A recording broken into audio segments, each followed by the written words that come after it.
Hello students, अमन maths channel पे आपका स्वागत है। तो आज हम करेंगे class 9 chapter 6 lines and angles. तो इसके फर्स्ट चैप्टर में हम इंट्रोडक्शन करेंगे। तो इंट्रोडक्शन में हम देखेंगे कि सबसे पहले हम देखेंगे कि लाइन क्या होती है। जैसे हम एक लाइन, ये हमने एक लाइन मानी जिसका कि कोई भी एंड पॉइंट नहीं होता, तो वो क्या होती है, लाइन। उसके बाद आता है लाइन सिगमेंट। लाइन सिगमेंट, तो लाइन सिगमेंट क्या होती है, जैसे एक पार्ट होता है लाइन का with 2 and points is called a line. जैसे कि इस यहाँ पर हमने स्टार्ट किया और यहाँ पर एंड कर दिया। हम मान लेते हैं कि ये क्या है, 3 सेंटीमीटर है। हम कोई भी लाइन लेते हैं, जैसे हमको दिया गया होता है कोई किसी भी क्वेश्चन में, जहाँ कभी कभी हमें वैसे ही ड्रॉ करने के लिए था कि 3 सेंटीमीटर लाइन लो, 4 सेंटीमीटर लो, तो उसका एक फिक्स पॉइंट, 2 एंड पॉइंट होते हैं, starting point, and point. 3 centimetre लिए हमने ले लिए, 5 सेंटीमीटर मान लेते हैं, तो ये क्या होती है हमारी लाइन सिगमेंट। देन उसके बाद हम देखेंगे रे। तो रे क्या होती है, एक पार्ट होता है लाइन का, वो भी एक पार्ट होता है जिसका 1 एंड पॉइंट होता है। जैसे कि ये देखिए, ये एंड पॉइंट हो गया, यहाँ से हम ये एक हमने रे ड्रॉ कर ली। तो इस एरो का मतलब है कि हम इस लाइन को इस तरफ जितना मर्जी आगे तक लेके जा सकते हैं, लेकिन ये क्या है, इसका एंड पॉइंट है। तो रे क्या होती है, जिसका 1 एंड पॉइंट होता है। उसके बाद आता है कोलिनियर पॉइंट्स। कोलिनियर पॉइंट्स, तो कोलिनियर पॉइंट्स में क्या होता है, जैसे कि हमने कोई भी एक लाइन सेगमेंट ले ली। ये देखिए, ये हमने लाइन सेगमेंट ली थी, हम मान लेते हैं कि ये हमने ए बी ले ली। तो हमें कहा लगता है कि इस पर कोई पॉइंट लाई करते हैं। जैसे हमने ले लिया पी और क्यू। ये पी क्यू जो पॉइंट है, ये एक स्ट्रेट लाइन में जा रहे हैं, तो इसे हम कहेंगे कि ये क्या है, कोलिनियर पॉइंट्स है, क्योंकि ये एक स्ट्रेट लाइन में ड्रॉ कर रहे हैं हम। तो ऐसे ही अगर हम देखें कि नॉन कोलिनियर पॉइंट्स क्या होते हैं। नॉन कोलिनियर पॉइंट्स, जैसे मान लीजिए हमने एक पॉइंट यहाँ ले लिया, एक यहाँ, एक यहाँ, यहाँ। जब हम इन्हें ज्वाइन करेंगे तो ये देखिए, ये एक स्ट्रेट लाइन बन रही है, नहीं, ये एक स्ट्रेट लाइन नहीं बन रही है। तो ये क्या हो गया, हमारे नॉन कोलिनियर पॉइंट्स हो जाएंगे, जो एक लाइन में नहीं होंगे। कोलिनियर पॉइंट्स में क्या होगा, एक लाइन पर हमें लाई करते हुए पॉइंट मिलेंगे। जैसे ए बी लाइन है और उसमें दिए गए हैं पॉइंट पी एंड क्यू। तो इसके बाद हम देखेंगे एंगल। तो एंगल, क्योंकि हमारे चैप्टर का नाम क्या है, लाइंस एंड एंगल्स, तो लाइन के बारे में हमने बात कर ली है। देन हम देखेंगे कि एंगल्स क्या होता है। जैसे हमने क्या, यहाँ पर एक रे ले ली, ये, देन ए, ठीक है। इसको हम नेम दे देंगे ए बी एंड सी। तो यहाँ पर क्या होता है, जब ये दोनों दो आर्म होती हैं, एक ये होगी और ये होगी, तो यहाँ पर ये दोनों ज्वाइन करके क्या बना रही हैं, एक एंगल बना रही हैं।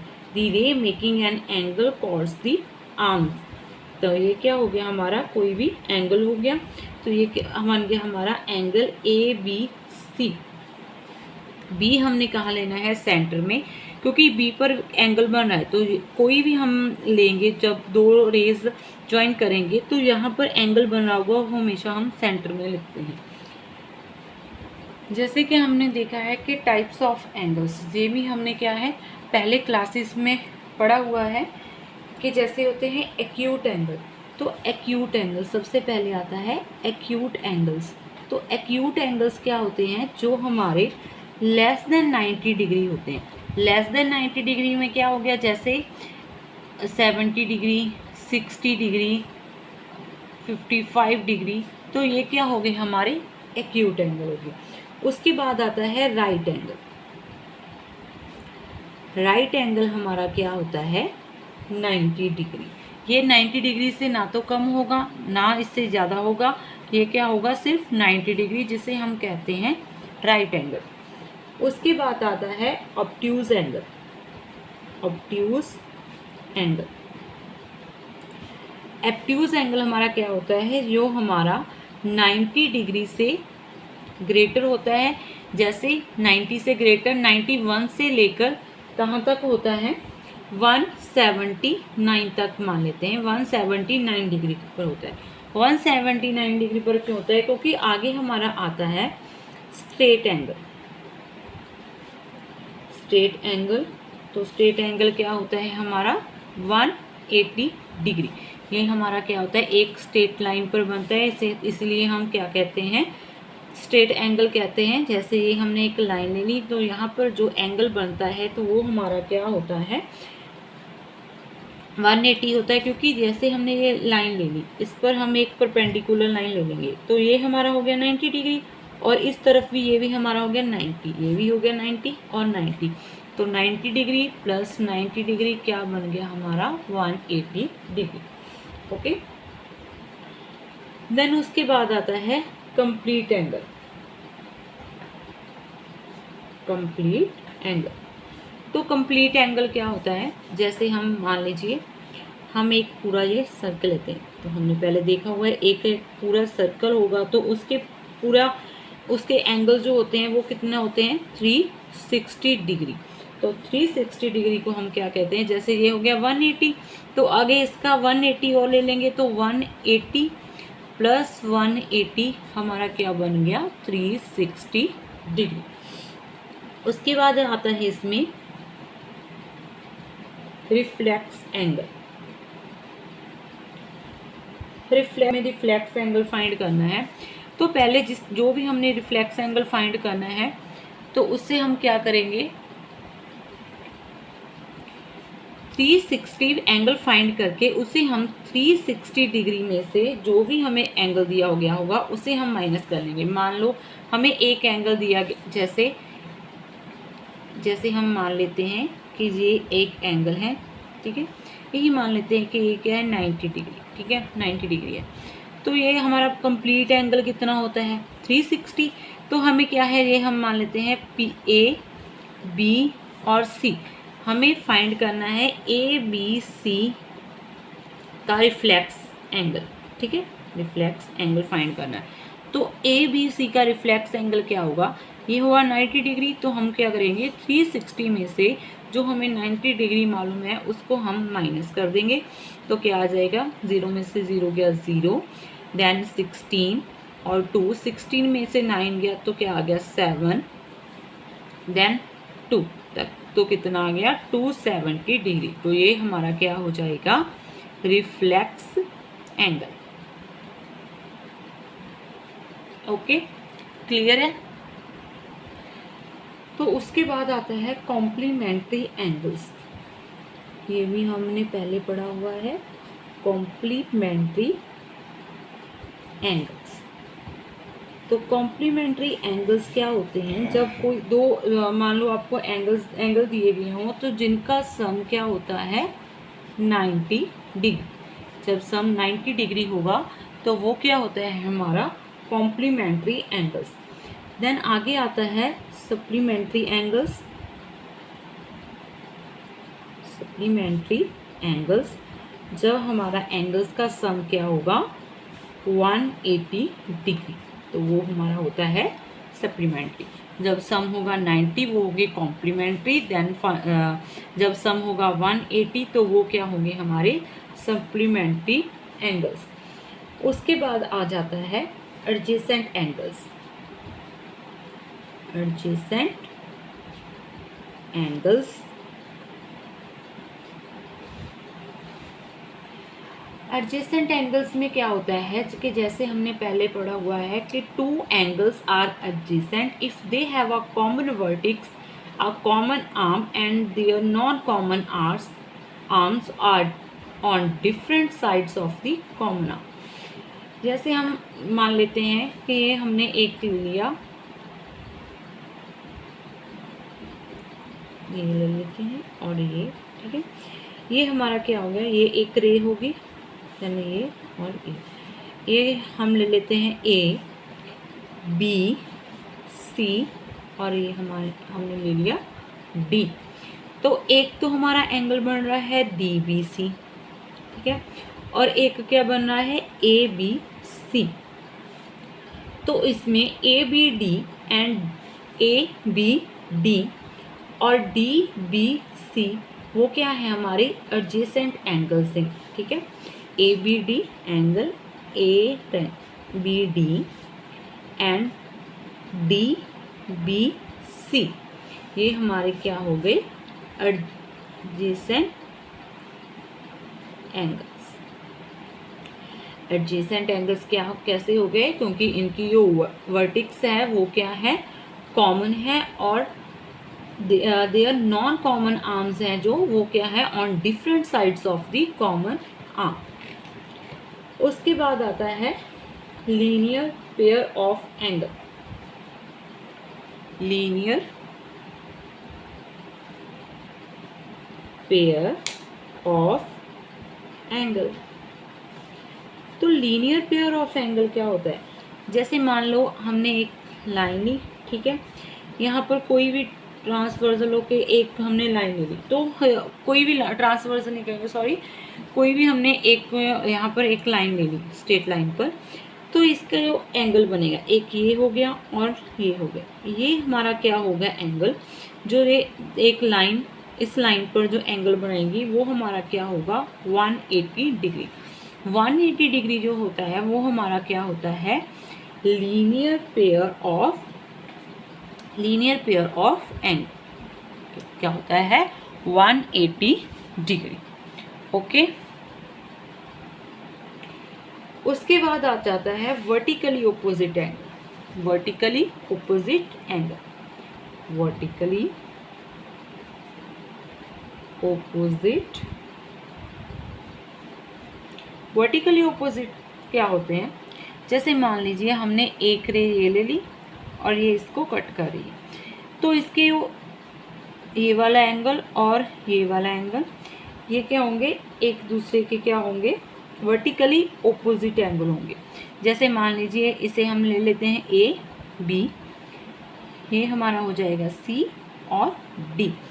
तो angle A and angle B क्या हो गए हमारे वर्टिकली ऑपोजिट एंगल, ठीक है, और एंगल C और D, C और angle C and angle D क्या हो गए, ये भी हमारे हो गए vertically opposite angles. Okay, clear है। तो यहाँ पर लाइन होगी AB एंड PQ, तो वो इंटरसेक्ट कहाँ पर कर रही हैं, O पर।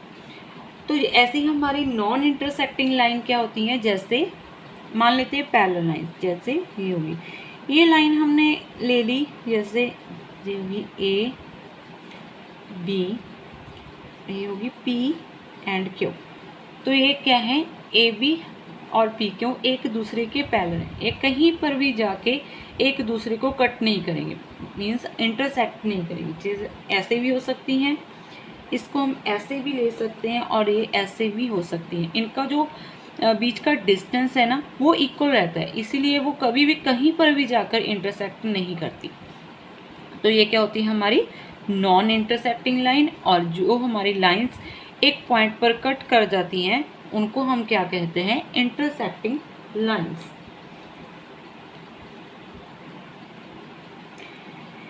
आगे हम कर रहे हैं एक्सियम 6.1।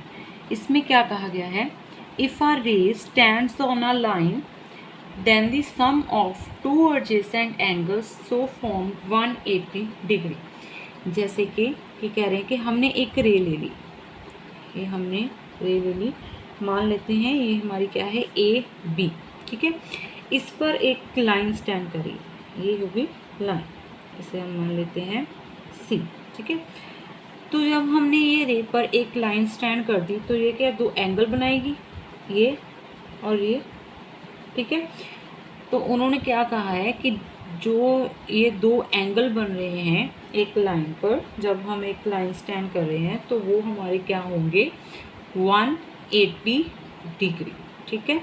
जैसे मान लीजिए ये A हो गया और ये B, ठीक है, तो ये क्या हो जाएंगे A + B = 180। तो ये पूरा एंगल हमारा क्या होगा 180 डिग्री।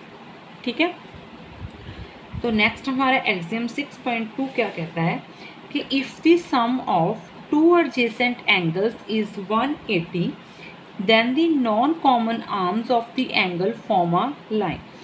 जैसे कि हमें मालूम है कि जो 180 डिग्री है वो हमारा स्ट्रेट एंगल होता है, स्ट्रेट एंगल होता है, हमने पहले पढ़ा हुआ है। ठीक है, तो वो क्या कहते हैं कि if the sum of two adjacent angles, जैसे हमने ऐसे ही सेम ये रे ले ली। ठीक है, ए बी, यहाँ पर एक लाइन ले ली और ऐसे ही हमने यहाँ पर ये हमारे दो एंगल बन गए, इसे हम मान लेते हैं एक्स और वाई।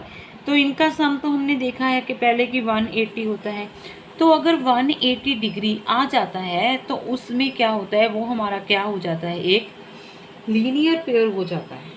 ठीक है, ये फॉर्म करता है लीनियर एंगल है, तो ये हमारी एक लाइन फॉर्म करता है। Non common arms of the angle form a line, क्योंकि एक लाइन जो होती है वो हमेशा क्या बनाती है, एंगल क्या बनाती है, 180 डिग्री का। ठीक है, 180 डिग्री का एंगल बनाती है। तो वो जैसे हमने ये रे ले ली ए बी, तो यहाँ पर एक लाइन स्टैंड कर रही है एक्स सी, तो एक्स वाई दो एंगल हो गए, तो ये दो एंगल्स जो इनका सम क्या होता है, 180। तो जब 180 सम आ गया तो ये क्या एक फॉर्म करते हैं, लाइन फॉर्म करते हैं। Okay, clear. इसके आगे है थ्योरम 6.1। इसमें क्या कहा गया है, if two lines intersect each other then the vertically opposite angles are equal. हमने पहले वर्टिकली ऑपोजिट एंगल किया है कि जैसे ये दो लाइंस हमने ले ली।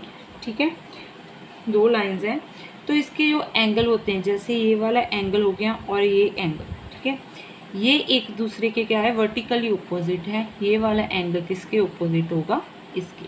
ठीक है, तो इसमें क्या गया है कि इंटरसेक्ट ईच अदर देन दी वर्टिकली ऑपोजिट एंगल्स हो के आते हैं, इक्वल होते हैं। जैसे मान लेते हैं ये हमारा है एंगल 1 और ये हमारा है एंगल 2, तो ये क्या होंगे, एंगल 1 इक्वल्स टू एंगल 2।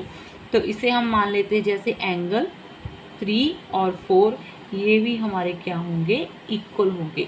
कि जैसे अगर मान लीजिए ये हमारा एंगल 30 डिग्री है, हमने वैसे ही लेट कर लेते हैं 30 डिग्री है, तो ये भी हमारा क्या होगा, 30 डिग्री। अगर ये हमारा 50 डिग्री है तो ये भी हमारा क्या होगा, 50 डिग्री। ओके, तो vertically opposite angles are equal. ये आपने आगे आप हर क्वेश्चन में ये चीज़ आएगी कि vertically opposite angles are equal, तो ये आपने लर्न करना है। ओके, उसके बाद आती है थ्योरम 6.6, जिसमें दिया गया है lines which are parallel to same line are parallel to each other. जैसे कि हमने देखा कि एक लाइन यहाँ पर दी गई है, हम मान लेते हैं कि ये क्या है, लाइन L, उसके पैरेलल है M, तो इसे हम क्या कहते हैं कि L जो है पैरेलल टू M है। ठीक है, L पैरेलल टू M है, तो हम एक लाइन और ले लेते हैं, जैसे L और M होगी, यहाँ पर हमने ले ली N, ये क्या होगी, M के पैरेलल, तो ये क्या हो गया, M पैरेलल है N की। तो अगर L और M पैरेलल हैं, M और N पैरेलल हैं, तो इस थ्योरम में क्या कहा कि जो फर्स्ट लाइन है L वो भी पैरेलल होगी किसके, M के। ओके, अगर L पैरेलल है M के, M पैरेलल है N के, तो L भी क्या होगी, पैरेलल होगी N के। Okay, clear. तो आगे हमारा है पैरेलल लाइंस एंड ट्रांसवर्सल। ठीक है, जैसे सबसे पहले हमारा आता है कॉरस्पॉन्डिंग एंगल कौन से होते हैं, कौन से कॉरस्पॉन्डिंग एंगल्स। ठीक है, कॉरस्पॉन्डिंग एंगल क्या होता है, जैसे हमने ये दो पैरेलल लाइंस होगी, ठीक है, दो पैरेलल लाइंस है और ये हमारी क्या होगी, एक ट्रांसवर्सल लाइन होगी। जो इस लाइन दो पैरेलल लाइंस को एक ट्रांसवर्सल लाइन होगी, ये इस लाइन को कट करिए इस एंगल पर, ठीक है, और इस एंगल पर, इसे कर रही है इस एंगल पर और इस एंगल पर। जो एंगल सेम साइड पर होंगे, जैसे कि ये दो एंगल हैं, ठीक है, वो हमेशा क्या होंगे, सेम पोजीशन पर, जैसे ये यहाँ पर है और ये इसके इक्वल है, तो ये हमेशा क्या होंगे, इक्वल होंगे। इक्वल होंगे एंगल कौन से, जो सेम पोजीशन पर होंगे, सेम पोजीशन पर होंगे। जैसे अगर ये 30 डिग्री है तो ये भी क्या होगा, 30 डिग्री होगा। ओके, उसके बाद आ जाते हैं alternate interior angle. Alternate interior angle, alternate interior angle कौन से होते हैं, जैसे ये हमने दो पैरेलल लाइंस ले ली और एक हमारी क्या होगी, ट्रांसवर्सल लाइन, तो इसके अंदर एंगल बनते हैं ये वाला और एक हो गया ये और एक ये इसकी ऑपोजिट है ना, जैसे ये ले लेते हैं 1 है और ये भी क्या होगा 1, अगर ये 2 है तो ये क्या होगा 2 होगा। ये कि अगर मान लीजिए अगर ये हमारा 40 डिग्री है तो ये भी क्या होगा 40 डिग्री होगा। ये हमारे क्या होते हैं, अल्टरनेट इंटीरियर एंगल, इंटीरियर के जो पैरेलल लाइंस के बीच आते हैं, ये एक दूसरे के ऑपोजिट हैं, तो ये हमारे क्या होंगे, इक्वल होंगे, ठीक है। उसके बाद आ जाता है एंगल्स ऑन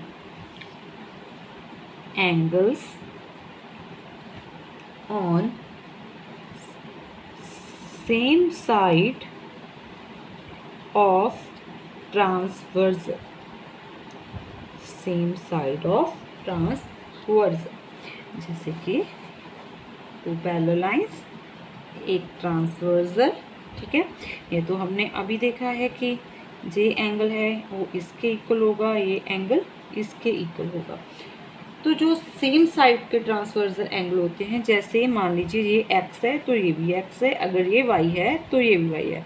जो सेम साइड के ट्रांसवर्सल होते हैं, जैसे x और y है, इनका जो सम होता है वो हमेशा क्या होता है 180 डिग्री, कि वो क्या होता है सप्लीमेंट्री एंगल बन जाता है। जैसे ये x है तो x plus Y equals to क्या होगा हमारा 180 डिग्री, ठीक है। हमने अभी तक क्या देखा कि कॉरस्पॉन्डिंग एंगल क्या होते हैं, जैसे दो पैरेलल लाइंस है और एक ट्रांसवर्सल लाइन है, जो एक सेम पोजीशन पर जो एंगल्स होंगे वो क्या होंगे, इक्वल होंगे, ठीक है, सेम होंगे। नेक्स्ट आ गया alternate interior angle. Alternate interior angle क्या होंगे, जैसे दो पैरेलल लाइंस है और एक ट्रांसवर्सल लाइन है, जैसे इन दो पैरेलल लाइंस के बीच के एंगल होते हैं तो ये ऑपोजिट हो गए, 1 और 1 2, और इसको मान लेते हैं 1 तो ये भी एंगल 1 होगा, एंगल 2 तो ये भी एंगल 2 होगा। अगर ये 40 डिग्री है तो ये भी 40 डिग्री होगा, ओके। उसके बाद आता है angles on same side of transversal. Same side of transversal, जैसे हमने इसमें देखा कि अगर दो पैरेलल लाइन से एक ट्रांसवर्सल है तो अगर x है तो ये भी x है, अगर ये y है तो ये भी y है। जो सेम साइड ट्रांसवर्सल है ना, जैसे x और y, तो ये क्या होंगे, इन दोनों का सम क्या होगा, सप्लीमेंट्री एंगल बनेगा, जबकि x plus Y equals to हमारा क्या होगा 180 डिग्री, ठीक है। इसके बाद लास्ट में हमारा आता है बाइसेक्टर्स।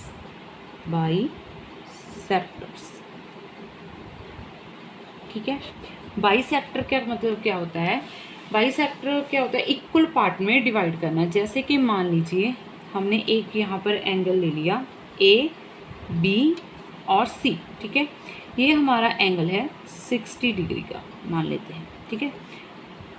तो इसमें एक हमने बाइसेक्ट करती हुई लाइन ले ली डी मान लेते हैं, ठीक है। तो ये जो डी होगी बाइसेक्ट करी होगी, तो ये क्या करेगी, जो हमारा बी एंगल है 60 डिग्री है, इसको क्या करेगी, इक्वल पार्ट्स में डिवाइड करेगी। इक्वल पार्ट्स में डिवाइड, जैसे 60 है तो ये क्या होगा, ये भी 30 होगा और ये भी 30 होगा, और दोनों क्या होंगे, इक्वल पार्ट्स में डिवाइड हो जाएंगे। तो ये थी हमारी चैप्टर 6 लाइंस एंड एंगल्स की इंट्रोडक्शन पार्ट। आई होप आप सभी को अच्छा लगा होगा। तो अभी हम मिलते हैं नेक्स्ट वीडियो में, यहाँ पर हम करेंगे एक्सरसाइज 6.1 तो अभी तक अगर आपने मेरे चैनल को सब्सक्राइब नहीं किया है तो प्लीज़ मेरे चैनल को सब्सक्राइब करें, और अगर किसी को कोई भी प्रॉब्लम आती है तो मुझे कमेंट करें। तो मिलते हैं नेक्स्ट वीडियो में। Thank you.